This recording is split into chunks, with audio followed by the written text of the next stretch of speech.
Alright, what's up guys, I'm Off. Today we have another Pokemon and new Wi-Fi battle. So, let's go ahead and look at the teams really quickly. The main things I'm noticing is that he has a Jinx on his team, which sucks because of Lovely Kiss. And he has a bit of a fire type weakness, so Slurpuff and Torkoal can do some work against his team. And then I'm going to be leading out with Torkoal, as you'll see in a second. Mainly because of Jinx. I wanted Torkoal to be my sleep fodder. Despite it being a fire type and being able to hit this guy's team pretty hard, Torkoal is still defensive, so it can't actually do that much. So anyways, like I said, gonna be leading out with Torkoal, and he leads out with his Uxie, which is unfortunate because that's not the lead I really wanted, but I'm not too worried about it because Uxie can't really hit me too hard. He's gonna set up his Stealth Rocks, which I'm not worried about. I do have Rapid Spin on this.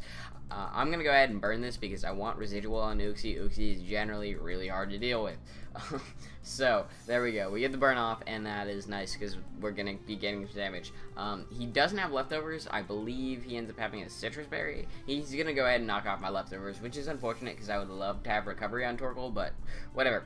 Anyways, so he's going to take some more burn damage and a little bit of Rapid Spin, but mainly we just get the rocks away. He's going to go for a Psychic now, which I was hoping he didn't carry. I was hoping he had, like, Knockoff and U-Turn and Stealth Rocks and then maybe a Screen or something. Anyways, I'm going to go for a Flamethrower. I get a crit here, and we're going to pop his Citrus Berry, which is a little unfortunate. I was hoping I would much prefer leftovers to a Citrus Berry, because then he doesn't get a ton of health all at one time. Anyways, I'm going to switch out here. I definitely don't want to stay on something that can 2 or 3 hit KO me. I'm going to go out into my Porygon, because he can't really do anything to Porygon. If he carries Toxic, that would suck, but nope, turns out he has Yawn. So, I'm not going to end up staying in here because I don't want to fall asleep. So, I'm going to switch out again as he switches out into his Jinx here, which is a good thing because like I said, I want something to put to sleep so that I don't have to worry about that anymore. So I end up going back out in my Torkoal, which is nice because this is the thing I wanted to put to sleep in the first place. He's going to go ahead and Lovely Kiss this, which is absolutely okay with me because I wanted Torkoal to sleep. So now that Torkoal's asleep, I can rest a little bit easier. So now I'm definitely going to switch out here because I don't want to have my sleep fodder wake up, nor do I want to take a Psychic.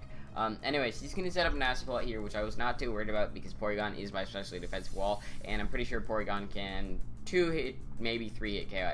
He's going to set up another Nasty Plot, which is definitely becoming an issue because I know I can take a +2, maybe even 2 or 3 +2s, but I definitely, +3 is going to be much more of an issue. We end up looking like we can 2 hit KO, but it's a crit. He's going to go for a Psyshock, which I definitely cannot take because, you know, it hits the physical side and we're not physically defensive.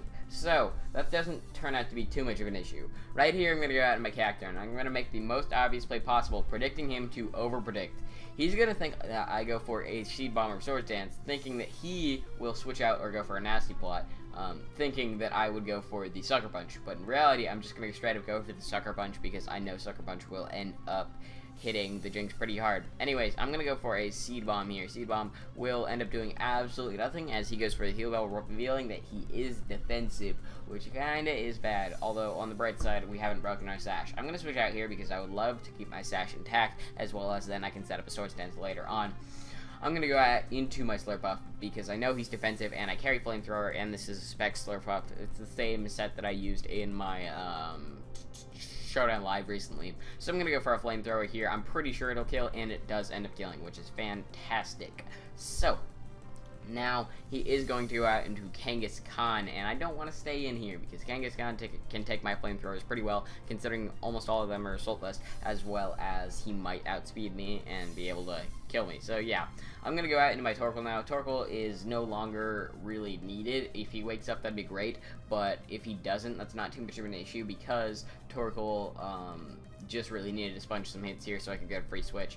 But he's going to continue being asleep, which kind of sucks. It would have been nice to get a burn off on Kangaskhan, but doesn't end up mattering in the end, so whatever.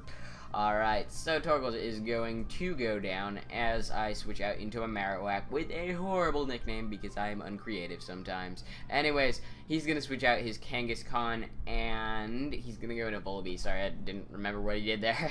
And I'm going to go ahead and go for a Boomerang, obviously not predicting that. Here I'm going to go for a Stone Edge as he switches back out into Uxie, predicting, I guess, another ground. I'm not sure what that play was about, honestly. I'm not sure what he was predicting. Maybe he was just sacking off Uxie. He wants to get his rocks up, which is okay with me, although my one thing that was weak to rocks is down, so I don't know how much of a good play that was. Anyways, I'm gonna go for a double edge here because I do not want to miss. Missing would be rather unfortunate right about now. Alright, now he's gonna go back out into his Volibee, and I can stone edge this thing, which would be great. He's gonna toxic me, and something unfortunate happens here, as you would expect, because it's me. We're gonna go ahead and miss the stone edge, and now he's going to go ahead and do something else unfortunate. He's gonna go ahead and go for a knockoff, which halves my attack. So, despite us being toxic, we're pretty much burned without the Thick Club. And I do end up hitting this Stone Edge, but it doesn't really matter, because this Stone Edge is not going to do nearly as much as the last one would have, which is kind of, you know, unfortunate. Anyways, he's going to go for a foul play here, and despite me not having the Thick Club anymore, this still hits really hard. Anyways, I'm going to get off another Stone Edge, which is going to bring him down to about half, which is a good thing, except for this is a Volibee, so quite obviously it's going to carry a Roost. We do live with 6 HP, which is nice. Anyways, here he's going to go for a Roost. I predict that, because what else would he go for? And if he didn't go for a Roost, then I would have ended up dying Toxic, so it didn't really matter if I went for a Bone Meringue. So I'm going to go for a Bone Meringue here.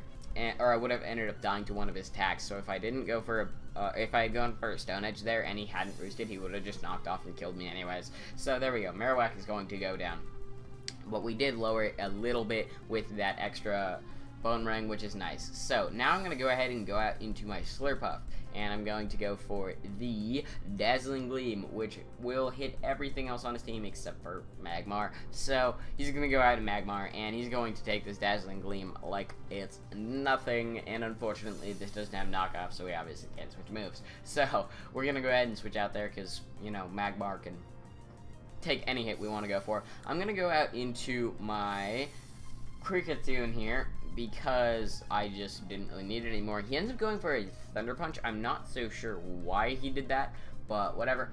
I'm going to go for an Aerial Ice here. Seeing as I'm Scarfed, I'm going to be able to get off some damage. He lives with like 1 HP, and he's going to go for another Thunder Punch, and that is going to kill his Magmar because his Magmar is Life Orbed.